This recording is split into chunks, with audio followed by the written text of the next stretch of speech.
Jay Gould died on the 2nd of December, 1892, worth $72 million, close to $2.5 billion today, the most feared financier the Gilded Age had produced. He controlled 10,000 miles of American railroad, about 1/9 of all the track in the country, along with Western Union. He left it all in trust for his 6 children, with his eldest son George in command of the operating empire. George lost every mile of it, and his own brothers and sisters took him to court for where it had gone. The New York Times had called him the Mephistopheles of Wall Street. Jay Gould earned that name on a Friday morning in September of 1869, when a scheme he had engineered to corner the entire gold supply of the United States came apart in an hour. He and a partner named James Fisk had spent weeks driving the price of gold upward, buying contracts on borrowed money, until the price climbed so high that it threatened to paralyze the American economy. President Grant ordered the Treasury to release its gold reserves.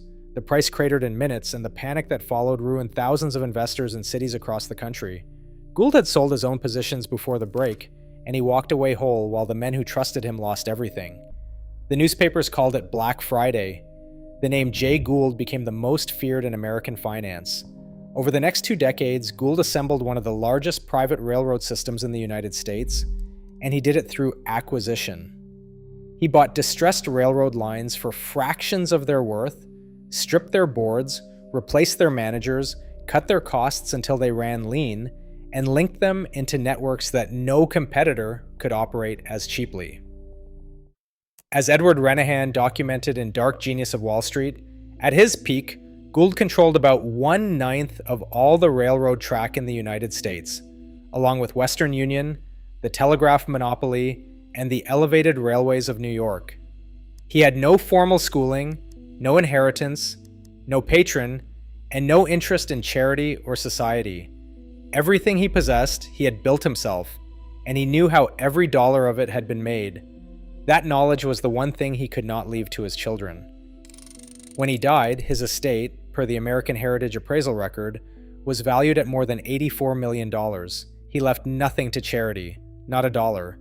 Every dollar went to his 6 children in equal shares, locked inside trusts that Jay himself had designed to protect the principal across generations. $72 million was the conservative figure the newspapers reported. In probate, the appraisal came in higher, and it made the Gould estate one of the largest ever recorded in the United States.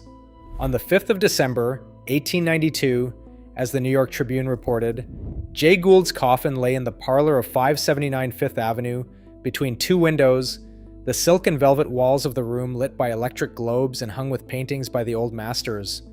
2,000 people sought entrance to the house that afternoon. About 150 were admitted. Outside on the sidewalk, a hostile crowd that the Tribune called a horde of the unwashed pressed against the iron fence and swarmed the block. This was not a mourning procession. Jay Gould had been the most hated man in America for the better part of a quarter century. And even in death, the city came to look at what he had left behind. Paintings by the old masters on the parlor walls, silk and velvet and electric light in every room, a mansion that had cost more than most men in New York would earn in 10 lifetimes.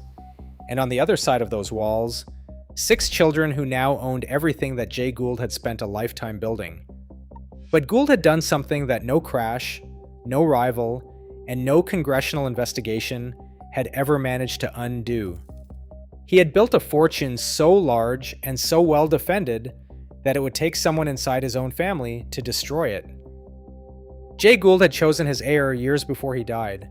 George Jay Gould, his eldest son, had been groomed for the empire from boyhood, brought into his father's office at an age when other boys in the wealthy families of Manhattan were learning to ride and attend society balls.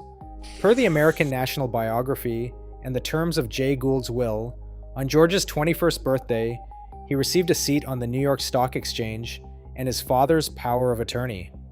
He was 21 years old, and he could sign contracts in his father's name. By the time Jay died, George was 28 and had spent the better part of a decade at his father's side in board meetings, watching the old man read contracts, judge risks, and move whole railroad companies from one column of his ledger to another. The will made the arrangement formal. Jay's fortune was divided into 6 equal trusts, one for each of his children, with George named as the dominant trustee. The trusts held the money. George held the operating empire, the railroad companies, the controlling shares in Western Union, the interlocking directorates and holding structures that kept the whole machine running. His 5 brothers and sisters would collect their income from the trusts in equal shares. George would run the engine that produced it. It was the kind of arrangement that works when the man in charge has the same instincts as the man who built the fortune. Jay Gould had spent a lifetime judging risk with the cold discipline of a man who started with nothing and could not afford to be wrong. He had survived the Gold Corner, survived congressional hearings, survived newspaper campaigns to destroy his reputation, and he had come out of every fight with more than he went in with. George had watched that discipline at work for a decade. He had seen the calculations, heard the reasoning, sat at the table where the decisions were made. The whole arrangement rested on one assumption. George would manage the empire the way Jay would have managed it, with the caution of a man who knew what it cost to build a fortune and would not risk what he could not replace. Jay had spent 40 years learning that caution. George had spent 10 years observing it.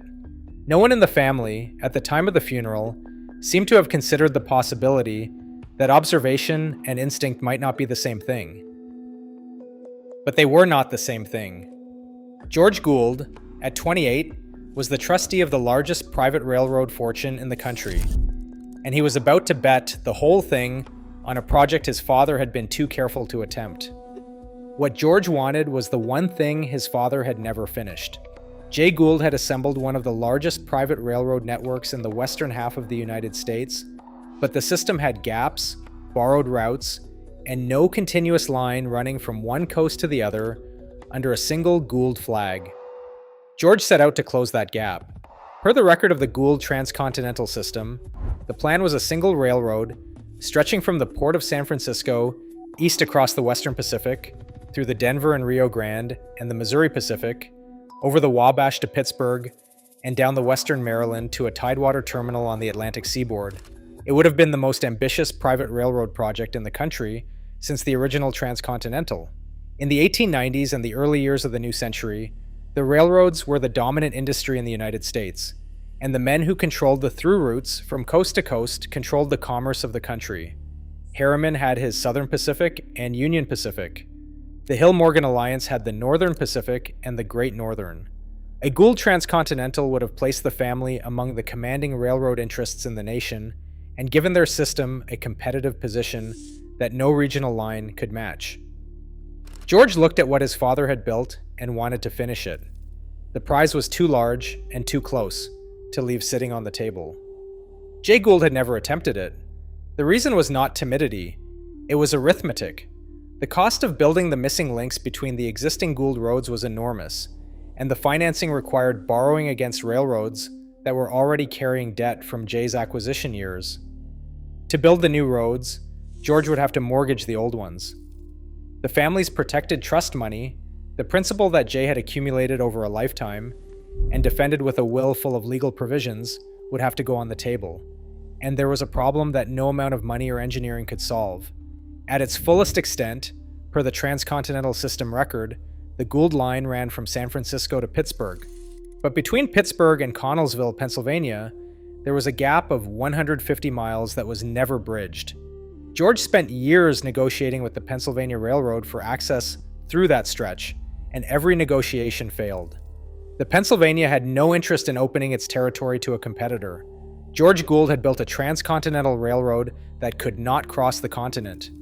The gap between Pittsburgh and Connellsville remained open for the entire life of the system. The men standing in George's way were the most formidable figures in American finance, and they moved against him with a coordination that left him no room. In 1901, E.H. Harriman, who already controlled the Union Pacific, seized the Southern Pacific Railroad, and with it, the Ogden Gateway in Utah, per the record of the Ogden Gateway. The Ogden Gateway was the critical junction where Western railroads exchanged freight between the Pacific coast and the interior. When Harriman took it, he shut the Gould roads out of the Pacific coast. 5 years later, in 1906, Harriman's Union Pacific canceled the joint traffic rates that had fed cargo into the Gould system for years. Without those rates, the western end of George's transcontinental route was a dead end. Time magazine later wrote the verdict in a single sentence. George fought Harriman, Morgan, and Kuhn, Loeb and Company, and lost. These were not men who competed by laying better track or running faster trains. Harriman controlled the routes. J.P. Morgan controlled the banks that funded the railroads. Kuhn, Loeb, and Company controlled the bond markets that kept them solvent. Between them, these three interests had decided that no Gould Railroad would reach the coast on its own, and they had the financial power to enforce that decision. George was fighting the men who had consolidated the American railroad industry into a handful of empires, and he was fighting them with a system his father had built for a different era. George's response was the response of a man who believed he had learned his father's lesson. If the existing routes were close to him, he would build his own. If the banks would not underwrite the construction, he would charge it against the roads Jay had left him. Jay Gould would never have made this decision. Jay had built his empire by acquiring existing roads at a discount, never by building new track through wilderness on borrowed money. But George was not his father, and by now the difference was becoming visible to everyone except George. He would build. The Gould system would reach the Pacific on new track, across the most difficult terrain in the American West, and the family trusts would pay for every mile of it. The railroad George built to reach the coast was the Western Pacific, 924 miles of new track from Salt Lake City to Oakland, California, per the Western Pacific construction record, blasted through the Feather River Canyon, and driven through 43 tunnels carved out of the granite of the Sierra Nevada. The Feather River route was the only passage through the mountains that did not require the impossible grades of the competing lines, and the canyon itself was one of the most demanding construction environments in American railroading.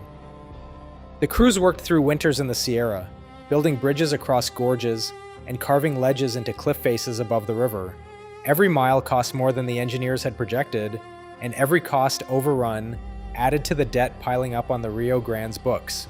The original cost estimate was $39 million. The final cost came to close to double that, near $80 million, and most of that sum was charged against the Rio Grande, the Gould Railroad that could least afford to carry it. George was borrowing against one family road to build another, and the road bearing the cost was being crushed under a debt it had never been designed to handle.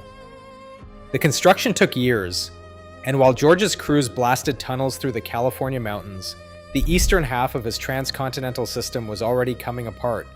His Wabash-Pittsburgh terminal, the grand eastern anchor of the whole line, had gone into receivership in the spring of 1908.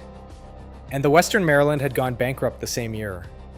George had staked the family fortune on reaching the Pacific, and by the time the last rail was laid, the system that was supposed to pay for it was collapsing from the other end. On the 1st of November, 1909, per the railway completion record, a golden spike was driven at a junction called Keddie in the mountains of Northern California. George Gould's coast-to-coast railroad was, at last, complete. The line ran from San Francisco through Salt Lake City and Denver to Pittsburgh. The 150-mile gap at Connellsville was still open, which meant the transcontinental could not function as a single through route, but the rails were there, and the spike was in the ground, and George had finished the thing his father never had. At Keddie, the ceremony was modest, far from the celebrations that had marked the original Transcontinental's meeting at Promontory Summit 40 years earlier. No president stood on the platform, no national press corps recorded the moment. By 1909, the Gould name carried more debt than glory, and the day passed without fanfare. It did not matter. The eastern end was already dead. Pittsburgh was in receivership, the Western Maryland was bankrupt, and the Rio Grande, the road that had carried the full cost of building the Western Pacific, was staggering under a debt that would bring it down within a decade. George Gould drove a golden spike into a railroad that was already a monument to borrowed time. He finished his father's dream on the day the empire paying for it collapsed. But the golden spike was not the only monument George had built with the family's money. Years before the Western Pacific was complete, he had set out to give his transcontinental system a grand eastern terminus. In 1901, per the record of the Wabash-Pittsburgh Terminal Railway, George's syndicate subscribed $20 million to build a terminal complex in Pittsburgh, the city where the Eastern and Western rail networks met. The centerpiece was a Beaux-Arts passenger terminal, 11 stories of stone and glass rising above the Monongahela River, with an $800,000 station building that was among the grandest railroad terminals in the country. It opened on the 13th of April, 1904, and for a brief time, it stood as the visible proof that the Gould transcontinental system was real, that the family's railroads now reached from the mountains of California to the riverbanks of western Pennsylvania. The $20 million subscription was itself an act of over-leveraging. The money came from a syndicate backed by the Gould railroad system, which meant the terminal's construction debt was piled on top of the operating debt the roads already carried. Every new Gould project fed the same pattern: borrow against roads to build more infrastructure, and count on the revenue catching up before the interest consumed the system. The revenue never caught up. That grand Pittsburgh terminal functioned as part of George Gould's empire for 4 years and 46 days. It opened in April of 1904. It fell into receivership on the 29th of May, 1908. The monument to the transcontinental dream was dead before its stone had weathered. George had spent $20 million to put the Gould name on a building that served his empire for less time than it had taken to build it. When the Panic of 1907 froze American credit, George Gould's railroad system had no reserves. He had borrowed against the Rio Grande to build the Western Pacific, against the Wabash to build the Pittsburgh terminal, and against the Missouri Pacific to feed traffic into lines that could not yet pay for themselves. Every road in the system was leveraged against every other road, and when the banks stopped lending in the autumn of 1907, the whole structure came apart. Time magazine's verdict, published years later, was blunt. Several of the roads were in poor condition, went into bankruptcy, and George was obliged to go to his enemies for money. The enemies were the same men who had boxed him out of the Pacific coast: Harriman, Morgan, Kuhn, Loeb. The men George had tried to outbuild now held the loans that kept his system alive, and they had no interest in preserving the Gould name on the American railroad map. The collapse came road by road, year by year, and the dates are worth hearing because they are the sound of a fortune falling. First the Western Maryland, bankrupt in 1908, then the Wabash Pittsburgh terminal, into receivership the same year. Control of Western Union, the telegraph monopoly that Jay Gould had seized in one of the most audacious takeovers of the era, was sold in 1909 to keep the railroad system alive a few more years. The Missouri Pacific, the backbone road that Jay himself had bought and rebuilt and run for 2 decades, the road that had been the center of the entire Gould empire, declared bankruptcy in 1915, and George lost control of it. The Western Pacific, the railroad George had spent close to $80 million in a decade building through the mountains of California, was foreclosed in 1916. And the Denver and Rio Grande, the road that had carried the impossible debt of the Western Pacific on its back for 7 years, went into receivership on the 25th of January, 1918. The last Gould Railroad was gone. Jay Gould had died in 1892. The Rio Grande fell on the 25th of January, 1918. From the day of Jay's death to the day the last road fell, 26 years. Under George's management, the family fortune appraised at more than $84 million fell to about $50 million, and every mile of railroad that had produced it was gone.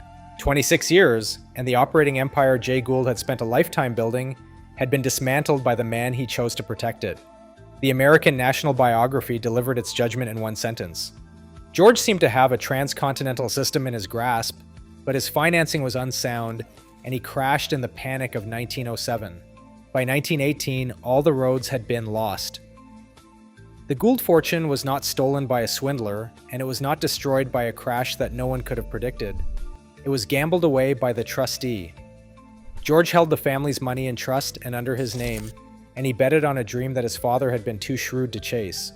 He borrowed against roads to build other roads, and when the credit froze, there was nothing behind the debt. As his railroads failed, George had done the one thing the trusts were designed to prevent. He had drawn on the family estate, the shared principal that belonged to all 6 children, to prop up the collapsing railroad companies. The money that was supposed to sit protected inside the trusts, paying income to each sibling in equal shares, had been used to cover the debts of roads that George controlled and George had over-leveraged. His brothers and sisters turned on him. Frank Gould and Anna Gould, the 2 youngest siblings, filed suit against the trustees for mismanagement of the estate. Per the 1927 account in Time and the record of the New York courts, the case grew into what contemporaries called the most expensive private lawsuit of its time. It ran more than 10 years and drew cross-suits from some 45 heirs across the extended Gould family.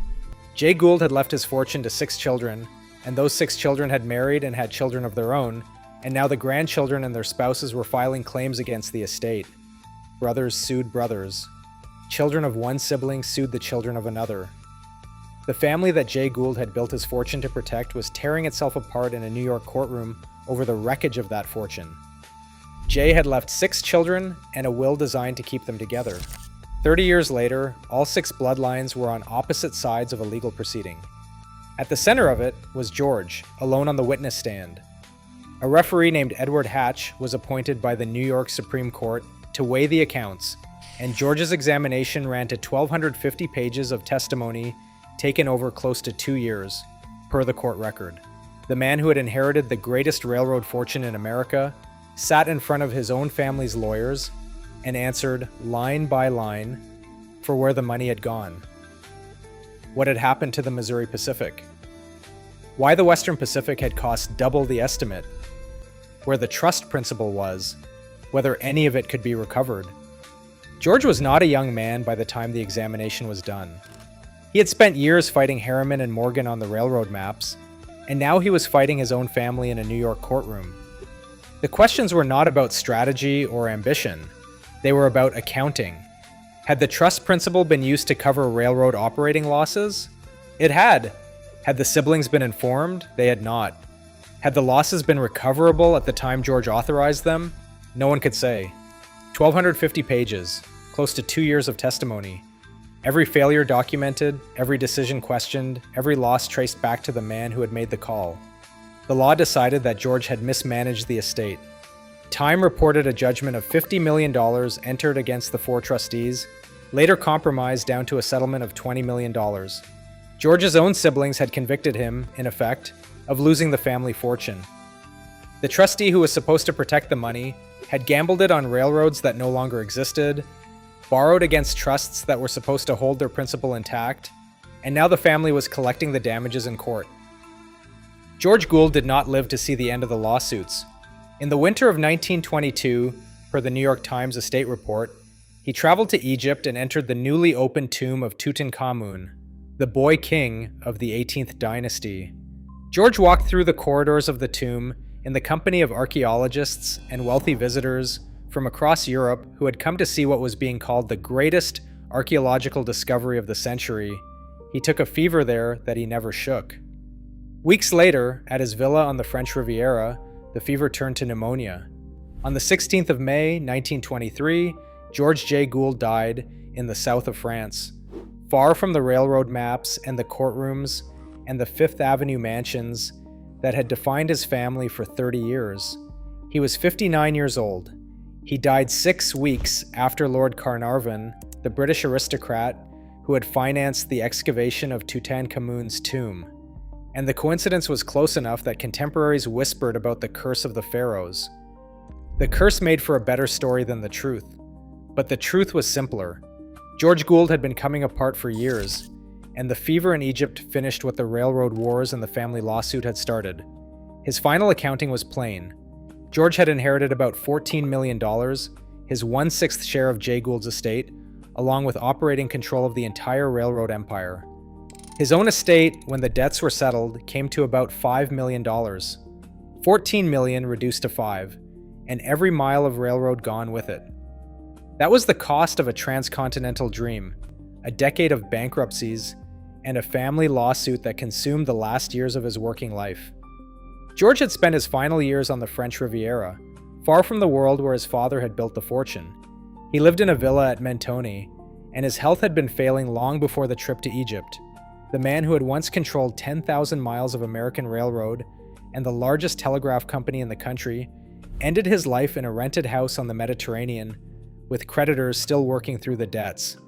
His father had died in a mansion on Fifth Avenue with 2,000 people pressing against the iron fence outside. George died in a sick room in the south of France, and nobody came. 2 years after George's death, in 1925, his brother Edwin sold the last major Gould Railroad interest to the Rock Island Line, and Time ran the headline under a single phrase: "The Goulds are going." The most feared railroad name in America had vanished from the front rank of wealth within a single generation of the man who built it. No Gould sat on a railroad board. Not one held a controlling share in a telegraph company or a freight line. The name that had once made Wall Street flinch was now a headline in the past tense. But one Gould kept the money. She did it by never touching it. Anna Gould, the youngest daughter, had her share of Jay's fortune held in the same kind of trust as her siblings, per the American Heritage account of the Gould trusts. The trust paid her an income for life, and the structure was designed to shield the principal from her, from any husband, and from any business venture or railroad scheme that might have drained it. Anna did not control the money. She could not invest it, mortgage it, or pledge it against a business venture. The trust governed itself. In 1895, Anna married a French count named Boni de Castellane, and the count tested the trust's defenses in the most direct way possible. He spent. Per the accounts of the marriage, Castellane burned through some $10 million of Gould money in 11 years, building pink marble palaces in Paris and throwing parties that were the talk of European aristocratic society. He spent like a man with access to an ocean of money, and he was dismayed to discover that the ocean had a floor he could not reach. The trust paid income, and the income was large, but the bulk of the principal that Jay Gould had placed in trust was beyond what the count could freely reach. The spendthrift husband could not drain what the trust would not release. Anna divorced Castellane in 1906 and married a duke. The marriage to Castellane had been the most dramatic test the trust had faced, and the trust had passed it. $10 million of income flowed through the count's hands in a decade, and the bulk of the principal had held. The structure Jay Gould built to protect his children's money had survived a spendthrift husband, the same way it would later survive the railroad collapse itself, by keeping the bulk of the principal intact. Where George had risked the entire operating empire on a transcontinental railroad and lost it, and a spendthrift husband had tried to drain Anna's share and could not reach the bottom of it, the trust structure did what Jay Gould had designed it to do. It held. Per the American Heritage account and the Lyndhurst bequest record, over the course of 68 years, the trust paid Anna close to $35 million in income. She outlived the railroad empire by 4 decades. When she died in 1961, Anna still owned her father's Gothic castle on the Hudson River, a stone fortress called Lyndhurst that she had kept for the rest of her life. Anna left Lyndhurst to the National Trust for Historic Preservation as a memorial to the parents whose fortune the trust structure had protected. The brother who controlled everything died with $5 million on the French Riviera. The sister who controlled nothing died owning the house Jay Gould built. What survived were the houses. Per the Lyndhurst and Georgian Court University histories, Jay Gould's castle on the Hudson, Lyndhurst, became a museum and a National Historic Landmark, open to visitors who walk the same grounds where the most feared man in American finance once lived. George Gould's marble estate in Lakewood, New Jersey, Georgian Court, became a university. Students walk its marble halls today. The railroad empire that Jay built and George destroyed left behind no operating company, no seat at the table of American finance, no living business of any kind. It left stone and glass and the grounds where the fortune used to live.